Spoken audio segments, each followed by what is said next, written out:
आषाढ एकादशीसाठी खास साबुदाणा खिचडी। मी ज्या पद्धतीने साबुदाणा खिचडी करते ती अगदी साधी, सोपी, मोकळी आणि छान फुलणारी होते। तुम्हीही हीच पद्धत एकदा नक्की करून बघा। चला तर रेसिपीला सुरुवात करूया। ज्यांनी ज्यांनी एकादशीचा उपवास धरलाय त्यांना एकादशीच्या हार्दिक शुभेच्छा। चला रेसिपीला सुरुवात करूया। इथे मी 1 वाटी साबुदाणा घेतला आहे। आता हा साबुदाणा आपण स्वच्छ पाण्याने एकदा धुवून घ्यायचा। जेवढं पाणी बसेल तेवढं पाणी घालायचं आणि स्वच्छ पाण्याने एकदा धुवून घ्यायचा। पाणी आपण फेकून देणार आहोत। आता पुन्हा पाणी घालायचं। साबुदाणा बुडेल एवढंच पाणी घालायचं, त्याच्यावर पाणी नाही घालायचं। तुम्ही इथे बघू शकता मी साबुदाणा बुडेल एवढंच पाणी घातलं आहे। आता झाकण ठेवून 7 ते 8 तास आपण याला भिजत घालायचा। 7 ते 8 तासानंतर म्हणजे मी रात्रभर भिजत घातला होता। आता तुम्हाला सकाळी त्याचं झाकण खोलून दाखवते कसा मोकळा आणि मऊसूत साबुदाणा भिजला आहे।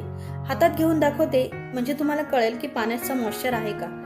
पूर्ण मोत्यासारखा साबुदाणा भिजला आहे। जर का तुमच्याकडे वेळ नसेल तर 2 तासासाठी तुम्ही भिजत घालू शकता, पण त्यासाठी 2 तास भिजण्यासाठी कोमट पाणी घाला आणि भिजवत घाला। असंच पद्धतीने साबुदाणा भिजेल। चला पुढे जाऊया आपण। गॅसवर कढई ठेवायची गरम करायला आणि इथे अर्धी वाटी शेंगदाणे घेतले आहेत। ते आपण या कढईमध्ये घालून भाजून घेणार आहोत। तर अशा पद्धतीने आपण शेंगदाणे कढईत घालूया आणि छान असे खरपूस भाजून घेऊया। तुम्हाला जर का जास्त आवडत असतील शेंगदाणे तर तुम्ही जास्त प्रमाणात सुद्धा घेऊ शकता।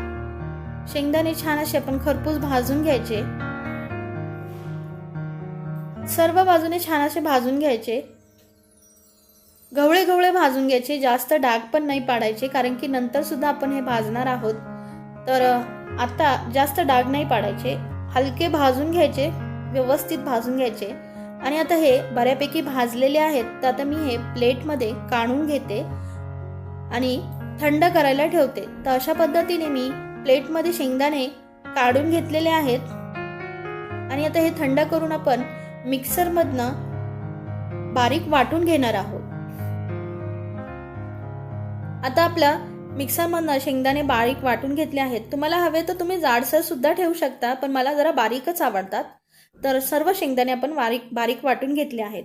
आता पुन्हा आपण गॅसवर कढई ठेवली आहे, गरम होते कढई। कढई आपली छान गरमच आहे। तर 2 चमचे तेल घालायचं। ध्यानात घ्या खिचडीसाठी थोडंसं जास्तच तेल घालायचं, म्हणजे जर का 1 वाटी तुमची खिचडी साबुदाणा असेल तर 2 चमचे तेल घालायचं, त्यामुळे साबुदाणा मोकळा मोकळा होतो। आता इथे तेल आपलं छान तापलं आहे। इथे मी 3 मिरच्या बारीक चिरलेल्या घेतल्या आहेत। मोठे मोठे तुकडे करायचे, एकदम बारीक नाही करायचं। ज्यांना जास्त तिखट आवडते चवीनुसार मीठ घालायचं। ज्यांना जास्त तिखट आवडते त्यांनी मिरची एकदम बारीक चिरायची। ज्यांना मध्यम आवडतं त्यांनी अशी मोठे मोठे चिरायची। मिरची नेहमी तेलात भाजली ना तर तेल तिखट होते आणि वरून घातली तर तिखट होत नाही, त्यामुळे तेलात छान मिरची भाजू द्यायची। आता आपली मिरची छान तेलामध्ये डान्स करते, नाचते, थया थया नाचते। नाचू द्यायची तिला, कारण की अंगावरती बी उडतं। त्यामुळे मिरची छान तेलात भाजून घ्यायची।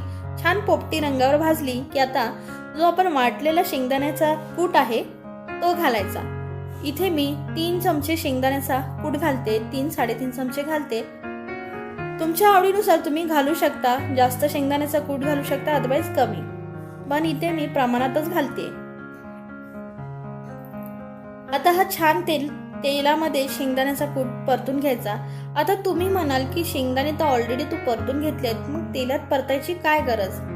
तर यासाठी परतत आहे की साबुदाण्याला ना जो चॉकलेटी किंवा जो असा ब्राऊन कलरचा रंग येतो ते या शेंगदाण्यामुळे येतो आणि हे छान खरपूस भाजले की छान खिचडी लागते। त्यामुळे मी ना असं तेलामध्ये आधी शेंगदाणे भाजून घेते, म्हणजे कूट भाजून घेते। आता इथे आपला बऱ्यापैकी शेंगदाण्याचा कूट ब्राऊन रंगावरती होत आला आहे। आता इथे मी एक महत्त्वाची टिप सांगणार आहे। जर का तुम्ही तेलामध्ये आधी साबुदाणा घातलात आणि नंतर शेंगदाण्याचा कूट घातलात तर तुमचा साबुदाणा हा ढिकळा ढिकळे आणि गाठी गाठी होतील। म्हणून आधी ना तेलामध्ये चांगला शेंगदाण्याचा कूट परतून घ्यायचा आणि साबुदाणा घालायचा. आता इथे मी साबुदाणा घालत आहे. तुम्ही बघू शकता कसा मोत्यासारखा साबुदाणा पांढरा शुभ्र आणि सुटसुटीत आहे. सेम तशीच खिचडी सुद्धा आपली मोकळी सुटसुटीत होते. तर अशा पद्धतीने साबुदाणा आपण संपूर्ण घातला आहे आणि हा सुद्धा आपण तेलावरती छान परतून घेणार आहोत. म्हणजे जवळपास जसं शेंगदाण्याचा कूट आपण तेलामध्ये परतला तशाच पद्धतीने साबुदाणा सुद्धा आपण छान असा परतून घेणार आहोत. आता इथे अजून एक टीप म्हणजे की कुठलीही भाजी म्हणा, कुठलाही आता साबुदाणा म्हणा, मी इथे परतते 5 ते 3-4 मिनिटं जवळपास ना तुम्ही तेलात परतलात ना तर ती भाजी म्हणा, हा साबुदाणा म्हणा 10 ते 20% ना ऑलरेडी कुक होतो. जास्त कुक करायची शिजवायची नंतर गरज पडत नाही किंवा पाणी पाणी होत नाही. अशा पद्धतीने ही ट्रिक नक्की वापरा तुम्ही. तर आता मी हा परतून घेतला आहे आणि छान असा मोकळा मोकळा झाला आहे आणि आता आपण फक्त शिजण्यासाठी आपण त्याच्यावरती वाफेवर शिजण्यासाठी आपण त्याच्यावरती झाकण ठेवणार आहोत. म्हणजे आमच्याच वाफेमध्ये तो छान शिजेल. आपण झाकण ठेवून घेऊया. आता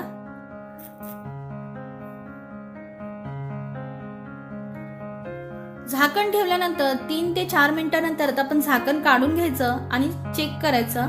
साबुदाणा आपला ट्रान्सपरंट झालेला दिसतोय बघा तुम्हाला.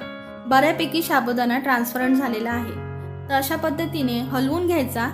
इथे आपला अर्धा% साबुदाणा शिजलेला आहे. पुन्हा एकदा हलवून आपण झाकण ठेवून पुन्हा एकदा छान त्याला अशी वाफ येऊ द्यायची. तर तो भाग मी स्किप केला, झाकण ठेवून हे केलेला. तर इथे आपण बघू शकतो की साबुदाण्याचा रंग पूर्णपणे चेंज झालेला आहे आणि साबुदाणा आपला छान असा शिजला आहे. तर आता तुम्हाला मी हातात घेऊन तुम्हाला दाखवते की साबुदाणा आपला शिजला आहे की नाही ते आपण चेक करूया. तर इथे बघू शकता तुम्ही की साबुदाणा हा बऱ्यापैकी शिजलेला आहे आणि हातात तुम्हाला दाखवते बघा कसा मोकळा मोकळा शिजलेला आहे. तर आता आपण गॅस बंद करणार आहोत आणि ही खिचडी आता आपण सर्व करणार आहोत. तर ही खिचडी तुम्ही दह्यासोबत नक्की ट्राय करू शकता. बघा काय मस्त मोत्यासारखा दाना झालेला आहे या साबुदाण्याचा. तर ही ट्रिक तुम्हाला नक्की आवडली का कमेंटमध्ये नक्की सांगा. व्हिडिओला लाईक, शेअर, सबस्क्राईब करा आणि चॅनलला हाईप करा. म्हणजे अजून छान छान नवीन व्हिडिओ तुमच्यापर्यंत पोहोचतील. आणि पुन्हा एकदा सर्वांना एकादशीच्या शुभेच्छा. धन्यवाद.